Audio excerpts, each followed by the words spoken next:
नमस्कार। इस वक्त के बुलेटिन के साथ मैं हाजिर हूं आशीष प्रमोद गोस्वामी। बुलेटिन की शुरुआत करते हैं एक बड़ी खबर के साथ। बीजेपी की चौथी लिस्ट जारी हो गई है। यूपी के 4 और उम्मीदवारों की लिस्ट जारी की गई है। कैराना से मृगांका सिंह का टिकट जो था वो कट गया है। अब कैराना से प्रदीप चौधरी को टिकट बीजेपी ने दिया है। गंगोह से बीजेपी विधायक है प्रदीप चौधरी। उपचुनाव में हार गई थी मृगांका सिंह। कैराना का जो चुनाव हुआ था वहां से हारी थी। बुलंदशहर से भोला सिंह को टिकट मिला है। डॉक्टर यशवंत को नगीना से टिकट दिया गया है। तो एक बड़ी खबर जो आपको बता दें कि 4 उम्मीदवारों की सूची जारी की है बीजेपी ने। रंजना हमारी संवाददाता फोन लाइन पर जुड़ गए हैं। मृगांका सिंह का टिकट कट गया है।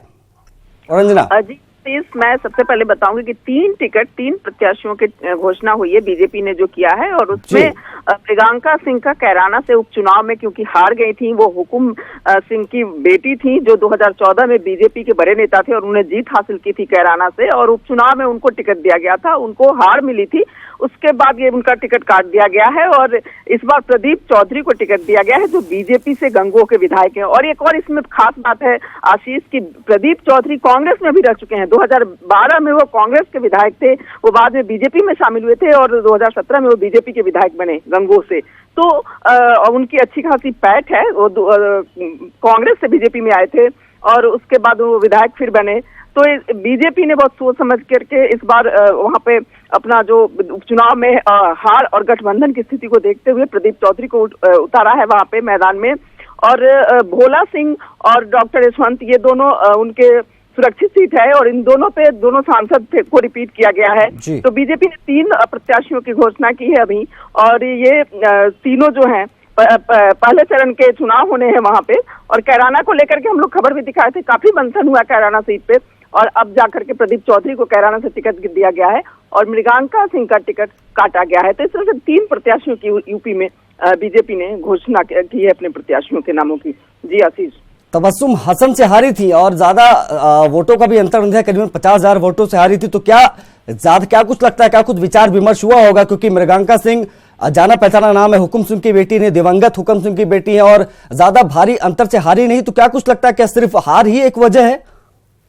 देखिए वहां के समीकरण को ध्यान में रखा गया है। जिस तरह से मृगांका सिंह को हार मिली थी, वैसे हुकुम सिंह ने पलायन का मुद्दा कैराना में उठाया था और वो काफी भारी पड़ा था और काफी वोटों से जीते थे 2014 में हुकुम सिंह। उसके बावजूद बीजेपी का हार जाना, गठबंधन की राजनीति वहां पे सामने आई थी और आरएलडी के चुनाव चिन्ह पर सपा की कैंडिडेट थी तबस्सुम हसन, और उस समय उपचुनाव में वो जीत हासिल की थी। तो एक तरह से जो गठबंधन था वो वहां पे काफी मजबूत दिखाई दिया था। और इस बार उन सब चीजों पर विचार करते हुए बीजेपी ने प्रदीप चौधरी को चुना है, क्योंकि काफी मंथन हुआ है। पहले सूची जिस दिन जारी हुई बीजेपी की, उस दिन सबको उम्मीदें थी कैराना का भी जारी होगा, क्योंकि कैराना पहले चरण में चुनाव होना था वहां पे, लेकिन नाम की घोषणा नहीं हुई कैराना के प्रत्याशी की और काफी मंथन हुआ। आज जाकर के कैराना के प्रत्याशी का नाम सामने आया, वो भी मृगांका सिंह का नाम काट दिया गया और प्रदीप चौधरी के नाम पर मुहर लगी।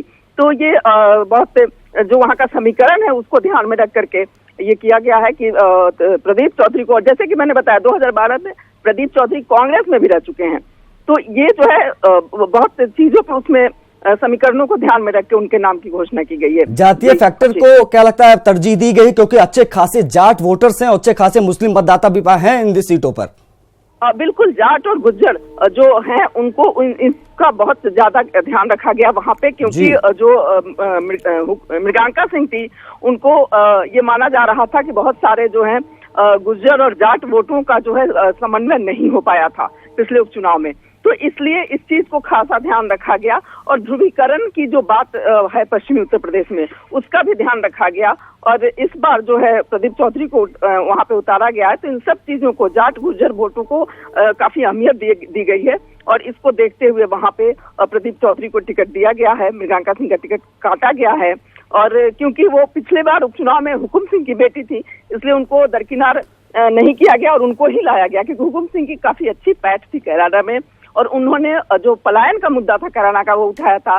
तो ध्रुवीकरण भी काफी हुआ था पिछले चुनाव में और पीएम मोदी का फैक्टर भी था। इस बार भी पीएम मोदी के नाम पे चुनाव हो रहा है, लेकिन जाट गुज्जर के कॉम्बिनेशन को देखते हुए प्रदीप चौधरी को उतारा गया है। जी रंजना, आपका बहुत बहुत शुक्रिया। हमारे संवाददाता रंजना जो लगातार जानकारी दे रही थी कि जो चौथी सूची बीजेपी आई उसमें मृगांका सिंह का टिकट कटा है। उम्मीद कम थी, लेकिन जातीय समीकरण को देखते हुए या पिछली उपचुनाव के हार को देखते हुए मृगांका का टिकट यहां पर बीजेपी आलाकमान ने काट दिया।